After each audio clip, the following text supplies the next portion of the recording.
This question says time period t of a simple pendulum may depend on m, the mass of the bob, L, the length of the string, and G, the acceleration due to gravity.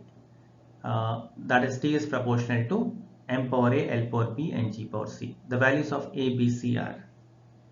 So actually, if this is a question given, then we have to solve it. But we know that because we already know that t equal to 2 pi root L by G, we can use this.